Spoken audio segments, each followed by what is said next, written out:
Part 3. Question. Remember my God told us he brought the Syrians from the deep, and Job told us the Rephaim were born under the water?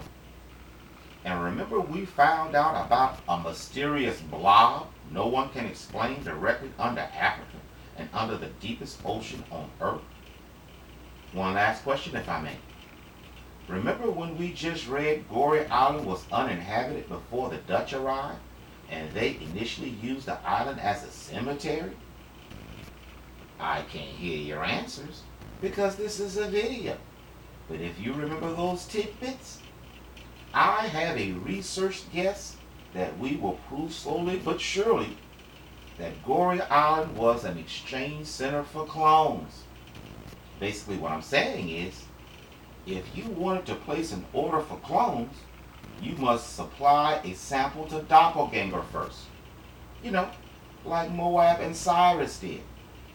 Once your order and supplies are received and the order is filled, specialized entities will place the new clones in the same location to be taught how to become human.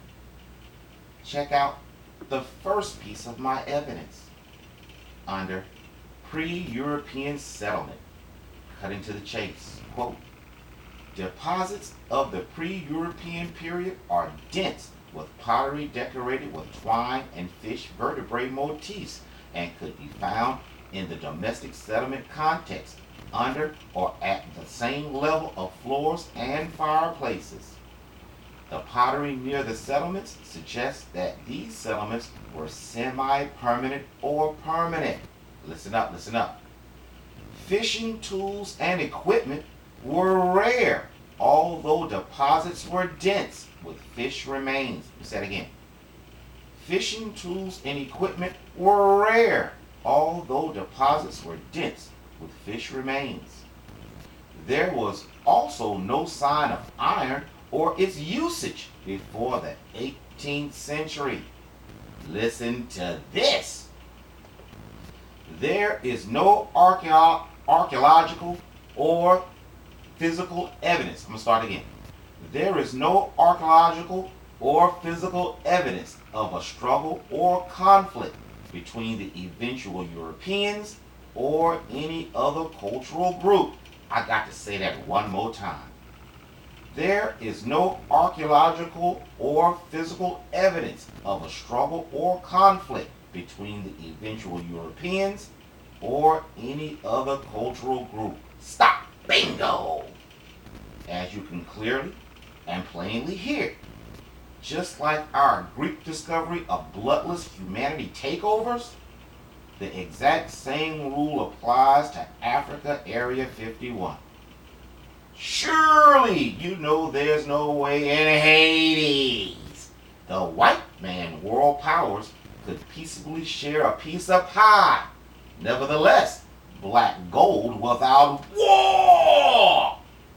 The reason there wasn't your typical white man strife is because it was a factory and everyone had their own specifically programmed orders. I mean, can you explain how can so many countries take over the same island time and time again and not fight over it? I mean, the white man. And the reason that there wasn't any fishing tools, iron, etc., yet dense evidence of habitation is because Gorée Island was an acclimation, shipping, and handling station that shuts down from time to time. The clones were created not knowing their left hand from their right. No need for tools because life essentials were given to them in the beginning stages. Another reason for the enigma is that in the off seasons, the island doubled as a gathering place for the worship of water spirits. But let's continue to prove my water spirits understanding. Quote, Theo's hypothesis suggests the possibility that when the Portuguese used the island to bury their dead, the island, in the eyes of the natives, became haunted or was negatively impacted by the mysterious powers of the spirits of the sea. Example, bingo. The natives had scare because they saw the dead go in, hence the cover of the chapel and cemetery, and real live people come out of the sea. That brings me to something interesting, that no matter how insane in the membrane you think it is, no matter how improbable you may speculate, everything you hear has already been proven and will play itself out throughout the rest of this first section. Man, we just warming up, people. Yeah, as you see, I'm going slow, but I'm building on. I'm going to try to knock y'all heads off. Not only that, because I know that you know there's nothing truly official until the scriptures say that is true. No matter how exaggerated you may think this is, all of it will be verified through many scriptures in the second section of our overall theory as well. What type of interesting madness is this, you ponder? See, what had happened was